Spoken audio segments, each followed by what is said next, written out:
He's definitely brutal, he's always savage, and you're definitely getting wrecked. Team Liquid are the #1 CSGO team in the world. They are on the brink of having their own era, winning 3 of the last 4 offline tournaments they attended. They were in the final of all 4 of those tournaments. In fact, in 2019, I believe they've attended 8 tournaments. The only one that they did not make the final of was the major, IEM Katowice. Now, obviously, anyone who has followed my channel for long enough and heard me talk about the game enough will know that I'm very interested, not just in actual qualitative judgments of who is the best aimer, who is the best player, what team is good, what are their roles, but I'm also very interested in the models of how we think about players, how we categorize them, how we draw comparisons, how we contrast players, how a player who might be good in one team can be bad in another team, and that doesn't mean he is either good or bad. It can be relative to his role, his style, maybe even the personality fit within the team. So it's obviously, when you look at a squad like Team Liquid's, the one that everyone's going to be looking at right now, they've got all the scrutiny upon them because they are the #1 team. People are looking, can they become a dominant, major winning, era-defining type team of the year type squad, as they failed to last year, but look primed to right now with a fairly wide open landscape. Yeah, we can analyze these guys as individual players. We can look at the play, and even then we can break it down. What's their skill level? What's their style of play? What role do they play within the team? What is their personality? What is their attitude towards the game, their work ethic? You can obviously expand it beyond that and look at their roles collectively within the squad. How do they balance out? Is there cohesion? Are there clashing roles? If you look at a team like MIBR, I think a fairly obvious role clash that many people have pointed out is the whole Phelps and Fur one, where they probably should be playing the same type of role. It seems as though Fur always gets the nod on that because he did have to sacrifice way back in the day in 2016 for someone like Coldzera. So it does seem as though they give Phelps the short end of the stick there. So when you're talking about him as a player, you can't just look at his stats in MIBR and say he's a bad player, right? Obviously, you could look at things like the tactics that the team uses. What specific team play do they have when they have rotations off a site, for example, or backing someone up, or leaving them on their own in a certain situation? But I also want to add in some other components here, which is really talking about the different categories via which you fit in a team. Players that aren't just good, but they're good together, they're good for each other. Maybe one even covers an aspect for another player, one brings something that another player misses. And also aspects like, where did you come from in your competitive background? What might motivate you at this point in your career? And is there some alignment in that sense? Do you actually want some players to be on different ends of the equation, as in sports teams? Sometimes you want the old veterans that they talk about keeping the locker room in check. Those guys may skill-wise be way beyond their prime at this point in time, but it might take care of a young player with all his prime ahead of him who's approaching his physical peak, who doesn't have all the mental skills, the social ability to hold on to what he's got and be a superstar player and be the leader of a team. Maybe he's not ready for that, so you need someone to cover that up. So team dynamics are a very, very interesting topic to me and quite key to both building squads, analysing squads, trying to take individual aspects out of the squad, still look at what they do individually, but also look at how it pertains to their squad. So we're not just talking about skill, etc. We're talking about aspects like I mentioned in the past, that in a team, I think an important team dynamic, you want to be the best team, is you've got to have players that a strength of theirs covers another teammate's weakness so that it becomes invisible and you only see all their strengths combined and how good they are, whether that is skill-wise a weakness or a strength, whether that is mentality-wise, whether that is attitude-wise, and there's distinctions between all of them. So if you look at Team Liquid, one of the things I find interesting about the fact they've become the #1 team in Counter-Strike is collectively this is a team of misfits. You look at these people, where they've been in their careers, what they've been through, where they were actually before this team even got successful. And these weren't people who were quickly put to the top of the scene, people who are always in the best position, who've been as good players outside of this team as they have within the team. And yet within this team, they're amazing. Every single player looks to be fit to his role, looks to be performing at a high level, and collectively, it's probably the most skilled team in the entire world right now. I would put it up against some of the best teams to ever play this game, quite frankly. So you look, let's start with the head, right? Nitro, the in-game leader. Well, there you go right there, as an in-game leader. Who the fuck? This guy wasn't an in-game leader during most of his career. In fact, wind the clock back far enough, before he was ever in Team Liquid, he initially got his shine playing obviously with iBuyPower, if you remember that, back in the day. They had a tournament that they went to where they'd kicked out Dazed and Steel had already left the team. And so in they brought, obviously in this particular case, they brought in Nitro. He came along. He was a guy who was thought to be a prospect. But then what happened was, when they then had the back and forth where they were going to bring Dazed back into the squad, and there was the whole talk of what was going to, at the time, being dubbed the NA Super Team, because iBuyPower had most of the big talents like Swag and Skadoodle, etc. And Dazed, obviously, a very high fragging in-game leader. So they were making the NA Super Team. And at one point in time, people like Swag, they wanted to have Nitro in this team. But instead, the vote went against him. He didn't get enough of the whatever, he drew the short straw, and it ended up actually being Hiko who got his spot, except obviously the team never ended up happening, never became Evil Geniuses because of the iBuyPower scandal with the match fixing. Four of the 5 players got banned, including another player not in their team, and so the NA team, Super Team disappeared. Well, when he didn't get his spot on this, and then when the team was destroyed entirely, CLG already had a squad that was about to be announced. Team Liquid wasn't a very good squad at the time, and they were denial initially. Cloud9, there was no space for a Nitro. They wouldn't really have looked to him anyway with their sort of a squad. Here's a guy who actually talked about quitting. He thought about quitting the game. He thought, is there anything even going to happen for me? And have I had my chances and has it gone? Has the politics angle gone against me? It's not going to work out. He was a guy who himself was going to leave the game. He didn't fit Counter-Strike as a pro, he thought, perhaps at the time. I famously made a video telling him, don't quit. Things can turn around for you. You can even use this as motivation to drive you. He's a player where, even when he was in Team Liquid and they'd gotten to the part where they had success, they'd made top 4 at MLG Columbus, a major, which at the time was equaling the best ever run that any NA team had had. It was only the second time an NA team had made top 4 at a major. Well, what happened after that? Well, he took over after they kicked Adren, trying to be the in-game leader. Then that didn't work, and he gave that spot up to Hiko, and then he tried again afterwards, and then that didn't work, so then they brought in Stanislaw as a big signing, and then that didn't work, so then they brought Nitro back as the in-game leader, and then because they had Zeus, people wondered, was it Zeus that was bringing the success? Because obviously then they made the whole back-to-back finals in 2017, etc.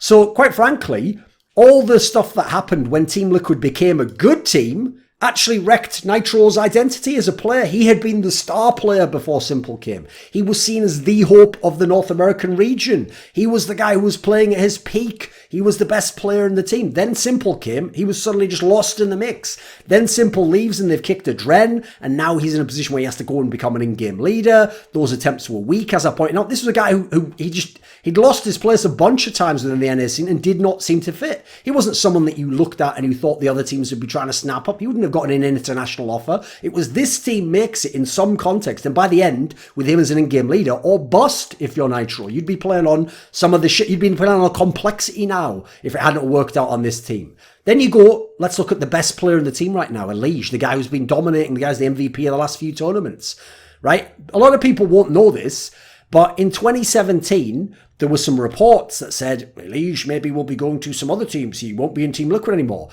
My knowledge of this information, I have sources close at hand, was that he initially had left Team Liquid for a period of time, didn't have a contract with them. There was a situation where initially, I believe he thought he was going to be going to the Optic team. Obviously, if you remember the timing, 2017, they still had a bunch of good players, but they'd already lost Stanislaw to Team Liquid. He potentially could have gone that way to that squad. This is all, by the way, right before when he came back to Team Liquid, they then made the two finals in a row. ESG Mykonos, losing the mouse spots in the 5th game of the best of 5 final. Then he went to ESL New York. They lost to FaZe Clan in a best of 5 final. And in both semis, they beat SK Gaming, the number 1 team in the world. That never would have happened if he'd have gone to Optic, a move that didn't happen. He could have actually ended up, I know this, on teams like maybe a CLG. Yes, we're talking about the CLG with FNS and Ethan. He could actually even, as you may have seen a report, have ended up on the ex-iBuyPower team. The team where Dazed and AZK and Swag and those guys were all coming back. And then eventually, obviously, it transitioned to become Steel's team. And now, basically, it's the team that became Ghost Gaming, which is just broken up by many different iterations. He had even considered, I know there's another thing that was reported, potentially looking at joining the Immortals team. Obviously, Immortals had all that shit that went down with their own lineup. The reason they were considering someone like OllieJ is not just is he a good player and has played against their players, but he's someone who knows some Portuguese. He'd been learning it. He actually has a girlfriend who's from Brazil, speaks Portuguese. There was many different directions, none of which, quite frankly, if you look at it, look like they could have been vaguely as good for OllieJ, and definitely not for him as a player, right? Then let's talk about the player who, when he came into this lineup, was the best player in Team Liquid. That's Naf. This is a guy who, you look at the teams he's been on, He's the one where when they have the little spurt and they get good, people go and pick the other players off and make them players to build around and star players and top NA players. And he's always the guy left behind and he has to go elsewhere and be a journeyman until Team Liquid, quite frankly. So you go and you look, he was in that denial squad, which came up off some ESEA LAN performance. And it was, guess what? The others who all got picked out to be going to the better teams. And he was the one seen as like, yeah, well, when we're Team Liquid and when we're going forwards, if we're going to remove anyone, it's going to be this NAF guy, right? He's too young, he's too inconsistent, he's not good enough. He seemingly had a bit of a corrosive attitude. I'd corroborate all those. I'd even say they're right at the time. So what happened then? He then, via going through Conquest, ended up on the Optic team, which by the end of 2016 became very, very good. And he was obviously had some breakout performances like the E-League Season 2 final, that third map against Astralis on Overpass.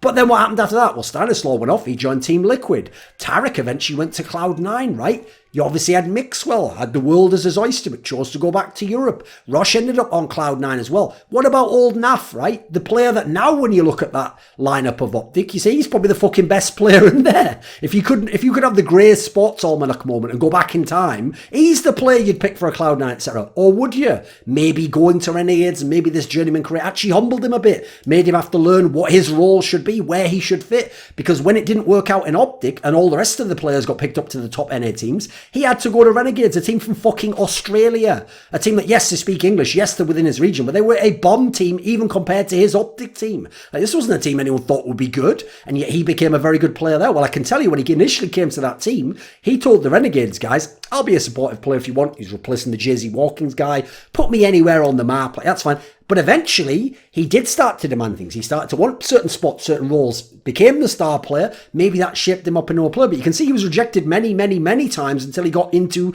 the top team in Team Liquid. Even Stewie, a guy where, first of all, he's obviously semi-rejected before he even got to join Cloud9 because everyone thought he's just a pug star. He's just going to be running through smokes. That won't work in pro player. I even thought that myself. Didn't seem like a style that would work. So seemed like something that many, many people have tried in NA history. It's even kind of infamously the NA style. There just wasn't a player with the mind and intuitive timing of Stewie to make it work. Well, yes, in Cloud9, obviously he became one of the most successful players, one of the key players, one of the big names. But what happened after that? Well, he came to MIBR, right? That was supposed to be a step up. That's why he left the team that had won the major to go to Cloud9. The team that he had his big contract with. Because he thought, going MIBR, this is my chance to win more majors. This is my chance to win a major from being the favourite, from being the number one team. Maybe I could win an era. Maybe I could be in the team of the year. This was supposed to be a step up. Well, you look at how it went in MIBR. First of all, they clearly, to some degree, scapegoated him. He clearly was rejected because they literally traded him away. They wanted Taco and Zeus, and they were willing to give up Stewie and then kick Tarek or transfer him elsewhere. So he was rejected by MIBR. And quite frankly, he was in a really tough spot. I think actually they somewhat had half ruined his playing style at the moment by making weird demands of him, but at the same time saying that he had roles that he wanted. And I don't know, the whole thing was a clusterfuck. And that triad of Fur, Fallen, and Cold Zera, for the greatness of those first few years they have got a lot to answer for with how many fucking players they seem to have wrecked the career of from playing with them. People who thought they were coming to the best moment of their career and actually ended up in the worst moment of their career once they left that team. That's the thing. You leave that team a worse player than you join, it seems, in some cases, but mainly in the later years. So he was rejected. Quite frankly, the team itself, Team Liquid as a squad, as a result, were rejected by Taco and Zeus. They at the time had someone who was a candidate for best coach in the world, best support player in the world, and both of them rejected them and said, you know what, it was brilliant finishing second a million times and getting a whole bunch of big tournament wins outside of the major circuit in terms of like the weirder tournaments. But actually, you know what, it's been real. I'm going to go back to this MIBR squad that's struggling because actually I'm rejecting you. I think that that's a better chance for success, quite frankly. Turned out to be wrong. Turned out MIBR wasn't the best counter to win Astralis or the team ready to topple them. It was in fact Team Liquid. So if we look at how that has impacted this particular team, you'll see how misfit elements and backgrounds have so smoothly and cohesively come together. Because think about it. The very same Stewie 2K, who'd lost his identity as a player in MIBR, was consigned to some sort of a weird support/entry role where he seemed like he was just used as cannon fodder, would have a lot of bad games statistically, and then they all, in interviews, like said he was doing his job well and they liked his role, but then the team wasn't winning. And then since their stats, the triad, were good, people would just be like, fuck these NA players, Tarek and Stewie. And by the way, I don't blame you. That's what you would see in the server. But you look at who he was as a player in Cloud9, you look at who he's a player in Team Liquid now, they used him so poorly in MIBR. What the fuck were they thinking in that team? What a bad concept of a player. Well, you know what? He's found his fucking identity now, even though they rejected him. And quite frankly, I think the fact that it's without the necessity to carry, as he did in Cloud9 when he was in 2016, when he was even the primary in-game leader, and he was getting them to finals and semi-finals of big international events, the fact he doesn't have to carry like he did then with that pressure makes him actually a player who can exceed his value in this team with ease, because his main role obviously is an entry here, at times even a hard entry. He's playing that very well. He's very suited to that. It's clearly the style of play he's always liked to play. It's in line with his philosophy for the game. And he's obviously a guy where as a secondary caller, they maybe even let him change up the game on the fly and call things that I don't think he personally got to call in MIBR, but he did in Cloud9, and obviously has a different eye for it, whereas some of the others, especially with their mentality, they've choked, they've had nerves, they've had issues getting over the line in games. Sometimes you want someone who can just throw a little wrench in the machinery in that sense, who can just call something on the fly, who can be a little bit of a wild card in that sense, and that good entry player, and you can secondary call as well. You've brought all the value out of him as a player. But the question over the last few years is, could Stewie 2K carry? Could he be a star player? Could he be the guy dropping 20, 25 every game? Like even the very, very, very best entries we've ever seen. Well, actually, the last few years, it seems like no. It seems like it's not going to be. But you know what? It's not required at all in this team. And if he does do it, if he does have those big games, Team Liquid's going to win this game. Like, they've already got a trio of stars that they're not even expecting Stewie to be among. So if they get him going off as well, or just playing his role very well, you see how dangerous this squad is now. They're the number one team in the world. You go and look at a player like Naf, a guy who, yes, when he was in Renegades, looked like an absolute fucking stud. He's a stronger player now overall because he can play exactly his game. He doesn't need to be aggressive or be a playmaker, which Team Liquid probably sometimes needed last year. Doesn't have to do that at all. He can be that passive player. He can be that semi-lurk player. He can be that fragger who picks his spots and comes from behind and around it, who wins the clutches and who picks weird off angles with an AWP. Also, he doesn't need to be a primary AWPer. If you make him be a primary AWPer, as I always said when he was an Optic, he's not a good enough player. His style doesn't fit that. His mentality doesn't fit that. If you make him be an occasional AWPer and a secondary AWPer and a hybrid, now he brings insane value, becomes one of those versatile top fraggers we have in the entire game. You go and look at someone like OllieJ, right? OllieJ's strengths are consistent player, strong follow-up player, has cerebral skills, he can flank, you can leave him to lock down a position. Well, you look at how they use him in this team. So, first of all, they've got people who can be the peak big fragger. Doesn't have to do that all the time. He's a strong follow-up player. Well, he has a great history of partnering with aggressive entry players. Nitro in 2015, Twists in 2017, now Stewie 2K in 2019. You go over and you look at someone like Nitro. Now he can just sit back and control the game. He's had a bunch of different coaches who've shaped his philosophy. So now he can do the slow game where you see they set up, they read the game, they read the defense. Sometimes they swap over to the other side, they fake, or they make the read that they need to do a rush now. They go in as units. What a great way to be able to switch up the pace of the game, to counter nerves, to counter a difficult moment where you're not sure you'll get over the line. Well, this wasn't the case last year. They had to play more that controlled style. They had to go to the tactics last year. They had to expect that they'd have strong fundamentals in all areas, and sometimes they couldn't quite change up the pace when they needed to. Sometimes they couldn't dictate the game in the way that Astralis and some of the other top teams, even the Navis of the world, could when they wanted to. They lacked that little something in that stylistic department. Not a problem for Nitro anymore. He has the full toolkit to work with. And more importantly, he doesn't have to be anything other than an in-game leader. But when necessary, he's the ultimate fill. He can do all these things. He can be an entry on the right map. He can be an AWPer on the right map. He can be a guy who just holds a spot on CT side. He can be a rotator on CT side. He's played at all those roles. He doesn't need to excel in any of those roles for Team Liquid, but he can fill them. Therefore, again, to cover weaknesses, to allow other people to have their strengths. You even look at the team balance in a bunch of different categories, and you'll see how great it is to have a couple of players in one category, a couple of players in a contrasting category, and collectively that to make you stronger and more versatile. So they have the aggressive players like Stewie and Twists. Even in terms of mentality, aiming style, they have the more passive style players, defensive style players in Naf and OllieJ. They have a player like Nitro who's whatever's needed at any time. In terms of AWPing, they have Stewie, they have Naf, they have Nitro. In terms of thinkers, people who can call the game, cerebral players, they have Nitro, they have Stewie, they have Adren, their coach. Nice little meeting of the minds there. You notice these aren't all the same players in all the categories. In terms of attitude, they have the cockier players, the more upfront players like Stewie. I mean, this is going to sound weird. You're going to have to go off my own personal account here. Like Twists in it to some degree, where I see he has this natural confidence some of the others lack. But then you also have the players who this might have cost you in the past as like a negative, like they aren't always as fired up and they don't always believe they can win or believe they're the best or have that indomitable mentality. But you know what? They have a great mentality for the day-to-day, for humbling themselves, for just doing their work, doing their job, expecting that can win. So contrasted against the Stewies and the Twists of the world, you have the likes of Nitro, you have the likes of OllieJ, you have someone like Naf in between. And so suddenly you have a nice balance in all these areas with where your players go and how they cover the weakness of the other person. You ever look at their backgrounds competitively? Most of them haven't won much outside of Team Liquid. So they are primed to be their most hungry right now. Nitro, OllieJ and Twists have basically won fuck all outside of Team Liquid on the context of where Team Liquid now competes and who their peer group is.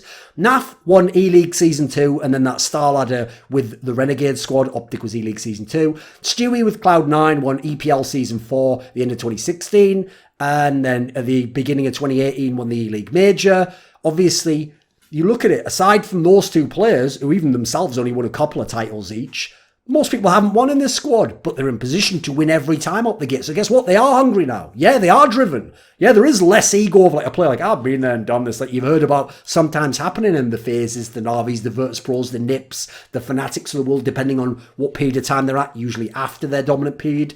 You even look at last year's squad compared to this year's squad in terms of the categories I've laid out. They had one less player who was an aggressive entry style player, sometimes looked like what they maybe lacked a little bit. They had one less player who had a big personality, had like a cockiness that you want. You want some of that. You want someone on your team to have that. In basketball, they call it the irrational confidence guy. You want that. They had one less player who could AWP, and therefore they could swap it around them because they don't want a primary AWPer. They had one less versatile player. Taco was going to play his set role. He was a specialist in his own way. He was very good at that, but it meant someone else would have to do something else, and only he could do what he could do. I'd give the MTW Denmark example, the 2008 legendary CS 1.6 team, because one of the very essential things I pointed out in this video I made a few years back contrasting Astralis with them is that a point that their in-game leader Ave, and I'm sure the coach is Onik, who is the current coach of Astralis but was a player in this MTW team, he would agree, is one of the interesting things is they made one key roster move where they swapped out HPX, their star AWPer, primary AWPer, for a player called Wimp, who'd been a superstar years before, like 4 years before, but now was coming in the squad actually be more of a team player, more of a role player. And in doing so, this one roster move ended up shifting like 2 or 3 other roles within the team to make the entire team better in gradual aspects, as well as the one player coming in that made them as a squad go from literally being like a second or third best squad to the number 1 consensus team in the world. Because in came Wimp, and that freed up the guy called Sunday to become the primary AWPer. And then you had a guy called MG who now became the solo site anchor on CT side. And then you had another player became the guy who played the big sites, which is Wimp. So you could see how it swapped up aspects that didn't just affect his role and the person he was replacing, had a knock-on effect and collectively raised the overall level of the entire team. I think if you look across teams that aren't even just Team Liquid, it's an interesting way to look at squads in general. When Magisk and Glaive collectively, obviously at different times, came to Astralis, I think this is where they found their fit. Magisk had lacked the right fit at all for his skills, even going back to North at the end. Obviously didn't fit in terms of what they wanted to do. His mentality was different. They didn't like his attitude, his work ethic in some teams I've heard. You look at him in Astralis, you'd think he was made to play in Astralis. You look at Glaive, because he was in the wilderness for years and wasn't even a primary caller when he came back into the heroic squad. When he came to Astralis, that guy was fucking hungry to win, to show the world that he's one of the best tacticians that's ever played this game, and that he wasn't just to be consigned to the rubbish bin of history for having one nice period in 2013 and nothing since then. And so modern day kids would be like, who the fuck's he? Why are you overrating some guy from the beginning of the game off a couple of tournaments? And crucially, Astralis themselves were desperate enough to gamble in both occasions, and it worked. It ended up actually being what they needed, even though they couldn't necessarily have guessed as much at the time. And a lineup I've often mentioned this concept with is the 2018 Mouse Sports lineup, where you had Oscar, a guy who'd spent his whole career stuck in that V4 country region where he was never going to have a chance to play in a top team and be an international star, but now in mouse sports he could, and he was a stud, even though he's later in his life. Then you have someone like Sonny, was stuck in the Finnish scene, which at the time was a joke. We had no Ents level squads back then, and he became one of the best players in the world playing in mouse sports. We had Rops, a guy who's just playing FPL, comes from Estonia, probably had no plans to ever be a pro, ends up on a squad of the level of mouse sports, who were number 2 ranked in the world, winning big tournaments. Sticko, again a rejected player from the V4 area, was someone who was never going to have a chance to play at the top level. Hellraiser type squad was his peak. Got to go way above and beyond that. Chris J, a guy who'd been in every other mouse lineup, would be rejected a bunch of times. No phase type team was ever going to pick this guy up. He's from the Netherlands. They're never going to have a top team. And he became an in-game leader of one of the best teams in the world. I think even if you look at the FaZe clan lineup when they had Carrigan, everyone except Olafmeister was hungry in the beginning because they were going for a major. That's why that major in many ways did fucking break them. That was it. They all a lot of them needed to get the ultimate accomplishment on their resume when they had all the other accomplishments seemingly. You look at Fnatic 2015's a team I think often is a great example of covering weaknesses, applying strengths and having a really versatile approach. Hence why they had one of the biggest map pools in history, how they were able to repeatedly return to the top, how they were able to win way more titles than they probably were justified winning. In the end, beat key opponents in the key moments that they really needed to get the big majors and make their era. Well, they had products. Great mid-round caller, not also a playbook caller, a guy who if you can get a read on him, he's got issues, but he's got so many powerful tools around him, so he looks like the best, right? You have Olafmeister, best player in the world in 2015. What is his skill set? Well, it isn't just fragging people. He was an amazing entry on certain maps. He had a clutch CT side. He famously was incredibly cohesive, really great chemistry with Crims, a very different type of player on certain sites, Inferno, Mirage. He was a secondary AWPer, even sometimes the primary AWPer, depending on what he wanted to do. Really nice, versatile, and yet he's the superstar player. Well, then you go look, who was their wild card? It was JW, of course, guy doing whatever the fuck he wanted on the map. He had the perfect team to support him. That meant that he could even die and do nothing in a round, and having done nothing, they could still win the round off that. But in other scenarios, him dying and doing nothing sometimes contributing. And if you got any kills, now you're winning. Now no one could do anything against you. As many squads found out back in those years. You look at someone like Flusher, mid-round beast, right? If products aren't make the right call, Flusher himself can create an opportunity. He's a passive type player, but from within that, we've seen so many moments of genius from this guy. And he had the secondary caller mentality because of intuition for the game. Then you look at Crims, support type player, solo hold type player, workman entry player on the T side. The stars can do their strengths. The others fit around them. Someone like JW who's in between even gets his weakness covered, so he doesn't even look weak at end of 2014, early 2015. It's only years later. Even when they're still winning, he has his issues. What an amazing squad, but it's the way it's put together. It's not a player or another player. It's all of them collectively in that specific lineup. This video was kindly supported by Dean Tanglis, Butt Pounder 420, Andreas Snazore Westerlund, Wendelful, Chi Mao, JDubs, Alexander Rao, Blunt Smoking Anus Destroyer, Daniel Olivar, NateDOhDoubleG, OllieJ, Tobias Bernasconi, and a special thanks go out to Jerky's Minion and weixz.